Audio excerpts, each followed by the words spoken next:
बहुत सोच समझ के हमने जो शादियों के सिस्टम को छेड़ा है दोस्तों, क्योंकि एक तो एक नबी सल्लल्लाहु अलैहि वसल्लम ने फरमाया कि ये आधा दीन है, आधा ईमान है।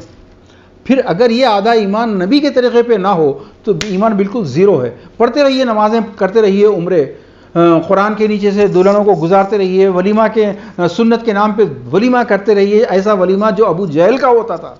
सुन्नत के नाम के ऊपर निकाह कीजिए, महफिल मस्जिद में निकाह, उसके बाद शादी खाने के खाने। मुसलमानों के लिए शादियों का मसला हलाल और हराम का मसला है। हिंदू, सिख, इन तमाम लोगों के लिए ये मामला पॉवर्टी का है, ये मामला डेस्टिट्यूशन का है। सिंपल मैरिज का नारा देना है उनको, सुन्नत नबी की तरीक़े पे निकाह का नारा देना है।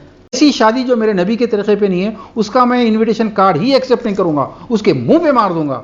बहुत मुश्किल है, लेकिन अगर आप कर लेते हैं और एक साल में सिर्फ 2 आदमियों का बाइकआउट करके 2 आदमियों को बाइकआउट के लिए तैयार करते हैं, तो ज़रा इस फिगर को देखिए। मासेस जो चिल्ला रहे हैं हम, वो ये है कि आज सितंबर जो भी है, आज की तारीख में अगर फ़र्ज़ कर लें कि आप लोग सिर्फ 20 आदमी अहद करते हैं कि हम बाइकआउट करेंगे और 2 लोगों को तैयार करेंगे साल में, तो आज से ठीक 1 साल के बाद आपकी क़ुव्वत 40 की हो जाएगी, 40 प्लस पहले के आपके 20, 60। ये टाइम नहीं है मेरे पास पूरी कैलकुलेशन कराने का, लेकिन सेंसेबल लोगों के लिए, अक्लमंदों के लिए इशारा काफ़ी है। ये कैलकुलेशन पूरी करते चले जाइए आप। आज से ठीक 10 ईयर्स के बाद आपकी क़ुव्वत 6 करोड़ से ज़्यादा हो जाएगी।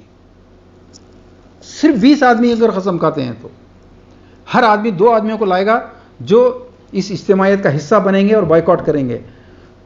20 लोग अगर करेंगे तो 6 करोड़, अगर 40 आदमी, अगर 400 आदमी कर लेंगे, हिंदुस्तान आपके कदमों में होगा दोस्तों।